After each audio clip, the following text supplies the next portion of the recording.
And we're live, guys. We're live. I'm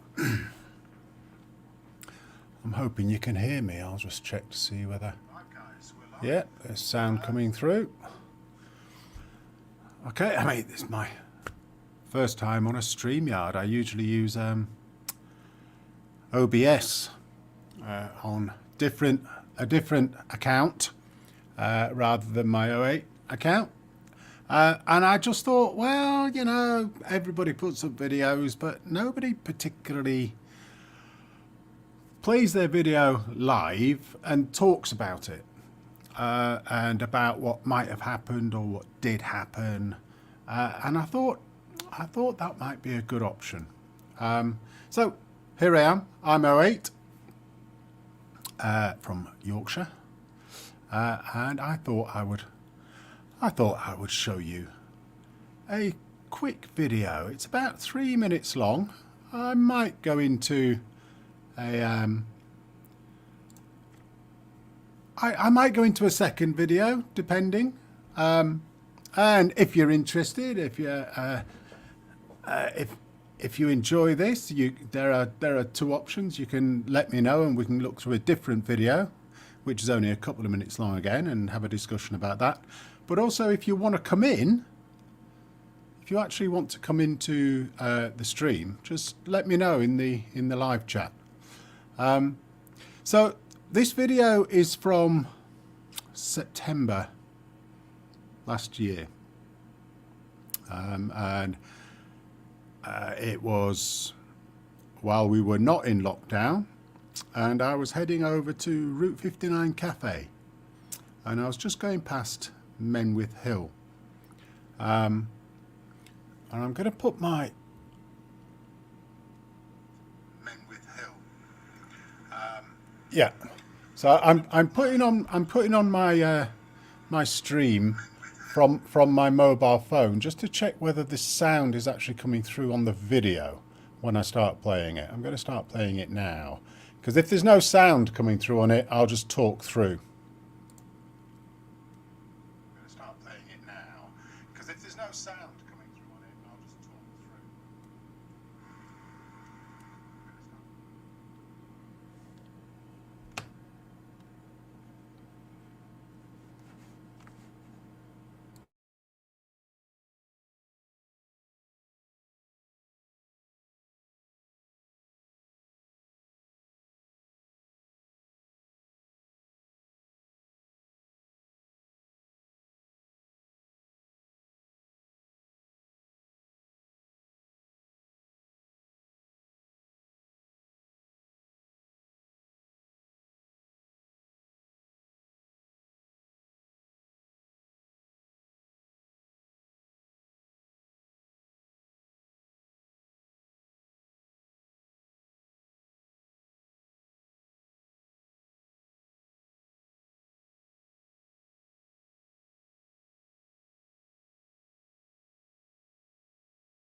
Okay, so that's basically it.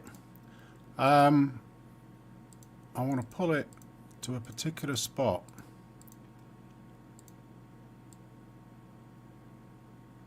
Okay, here. Well, on the second clip, you'd have seen that there are. I was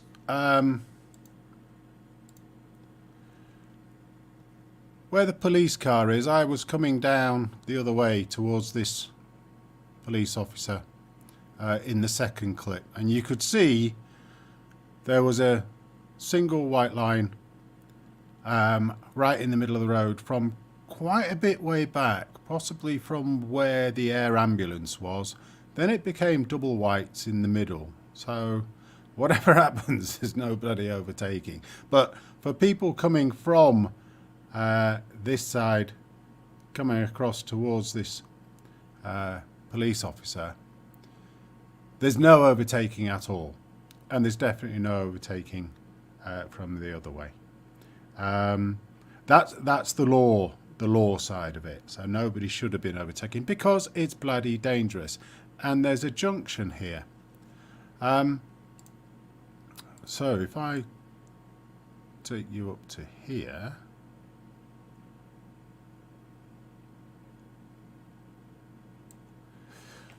right, where the bike is down. The question is what actually happened. And I think I've worked it out. I don't know whether this person was with another biker. There are a couple of bikes here facing the other way. They may have been with this biker.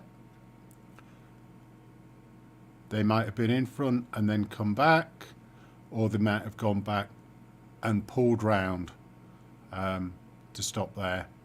And there's another bike here, just to the right of the picture. So if we look at where the bike is, if the biker had been coming from the Menwith Hill direction this way towards the back of the ambulance, on their own side of the road, I can't see how that bike would end up here in this position, in this spot,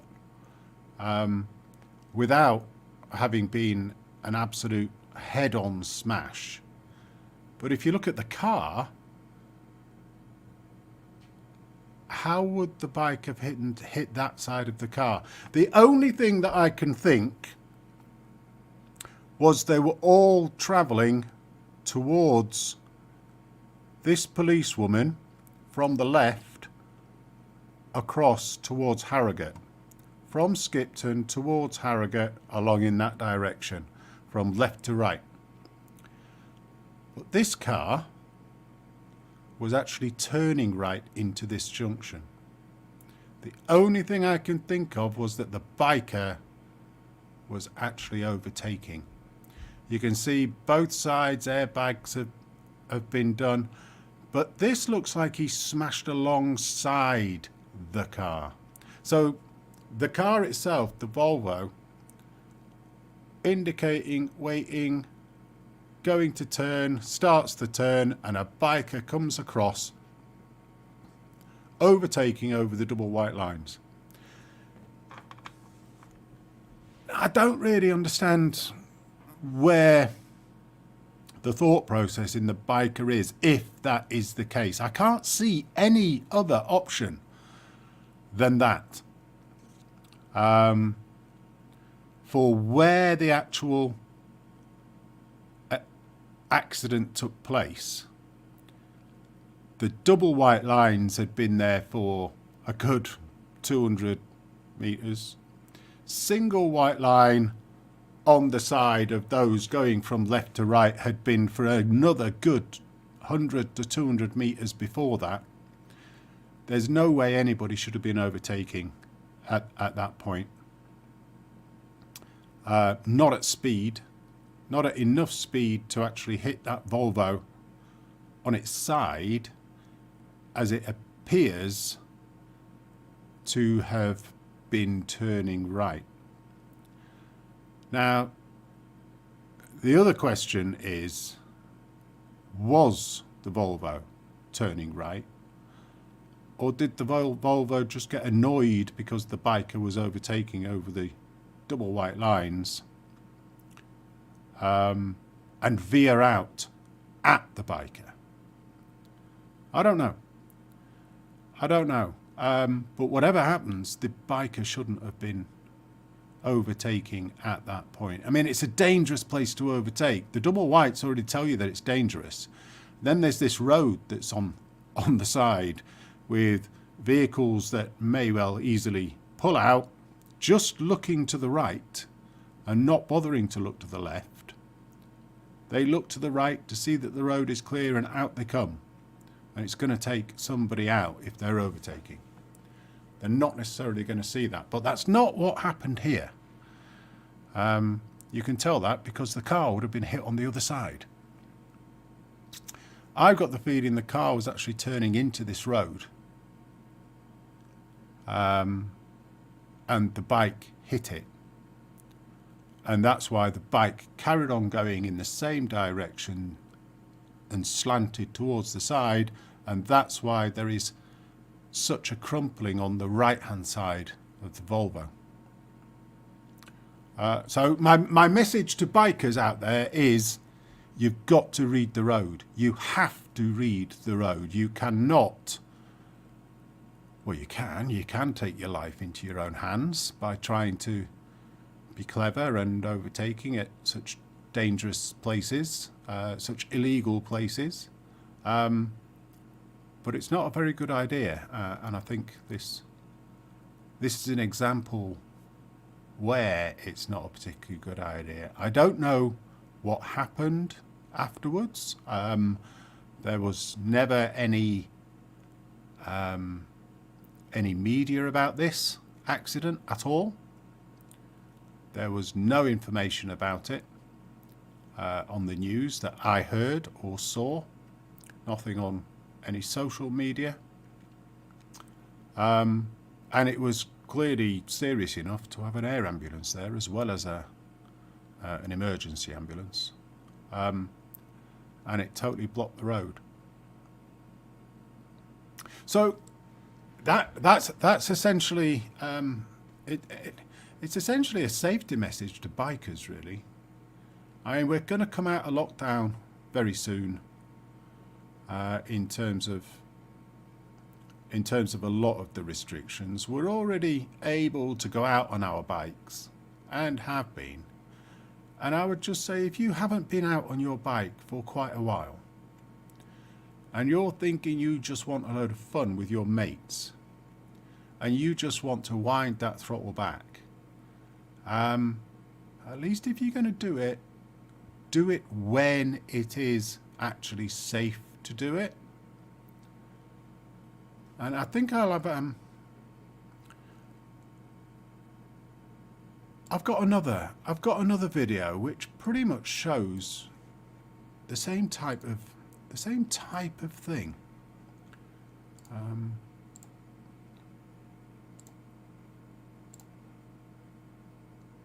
Yeah. Right, let's add this. This is a 2.5 minutes, and you'll see right at the beginning I'm in a lay-by. I'm in a lay-by and a large group of bikes go past. This was from April 2018, and it's heading in the same direction over Kecksgill from Skipton towards Harrogate, and it's about half a mile further back from where that accident was. Let's see if I can get all of this in properly.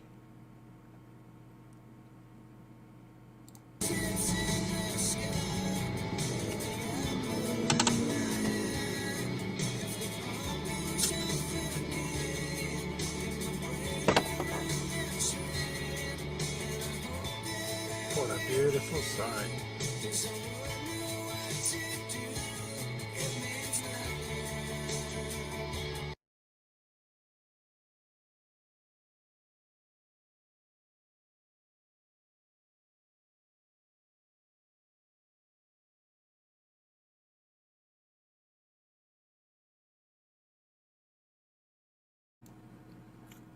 So because this is muted, you'll see we came down Kexgill. It's a beautiful road. It can be really fast, but as you come around the corner that's behind me, you end up at this junction, and there are cars that turn right. There's cars that come out of it, and we're going to see here. This car, this silver car here, is clearly turning right to go where the rest of the cars are going, to go up onto Blubberhouses Moor towards Otley. And you saw all of the bikers, and they were shifting. It was a big group, and you can see down at the bottom here there is a lot of scraping, a lot of nastiness. This car's got some scraping on it. So this to me looks like the bikers, or one of them, maybe the lead one, which might be why the Volkswagen might not have seen them and they're just turning. Maybe the lead person came flying along here just as this car turned and just clipped the front of it, and it looks like they've hit the floor pretty quickly and scraped along. They've essentially gone flying. Let's see some more. Yeah, let's move away from looking at him. So there's a guy on the floor there. There's all the police there. They got there really, really quick, because I was only 2 minutes behind them, maybe 3. I was in my car at the time. So there's some of the bikes here. There was an ambulance there. There's a paramedic. There's police have blocked the whole area, and we're just able to go up and round to get past the block and carry on going through to Harrogate. And again, I've no idea what happened to this person. There's a lady there that's clearly explaining what she believes happened. And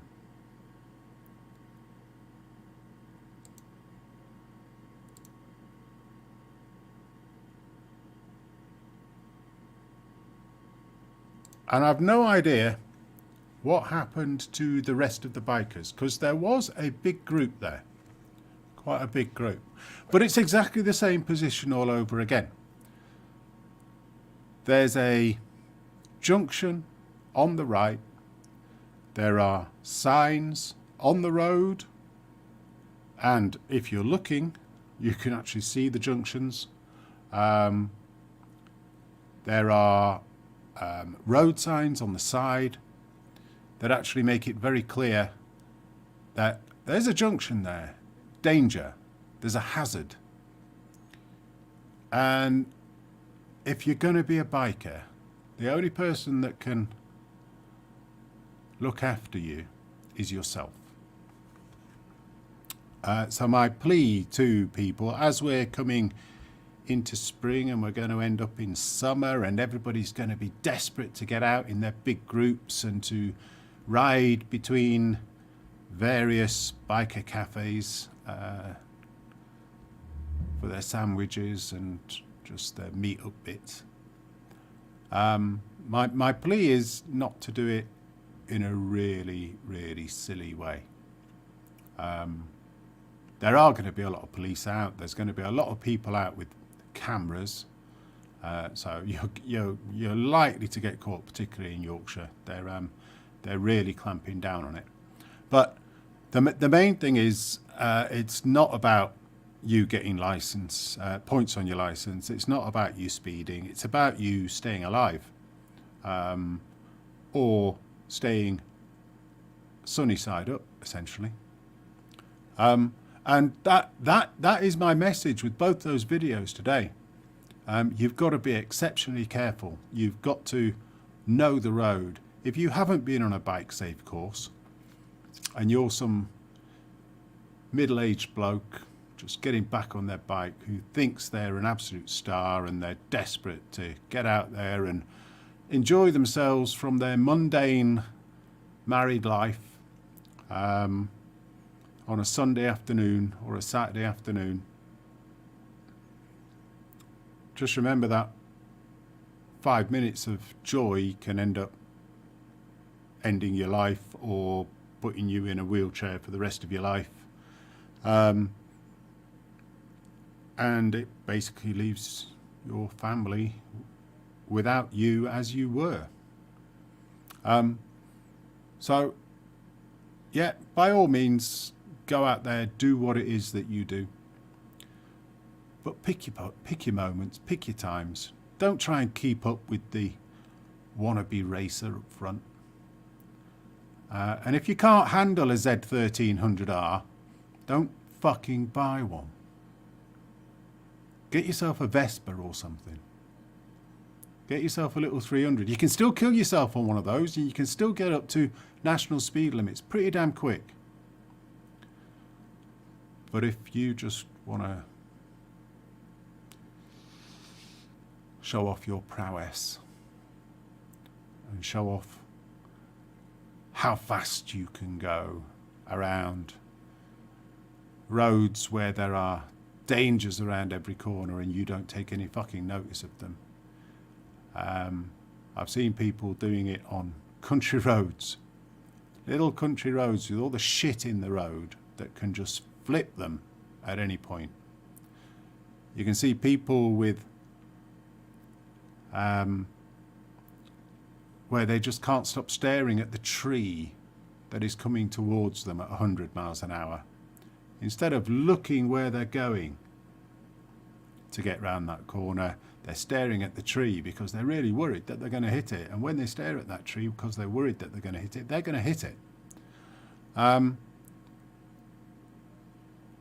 The other bit is if you're tearing around little country lanes in the dales or the moors, if there are big hedges and lots of trees and lots of fields, there's been plenty of time when I've gone round a corner and there's been a bunch of cows in the bloody road because there's a farmer that's moving them from one field to the next, or just because they've smashed up the fence or the wall.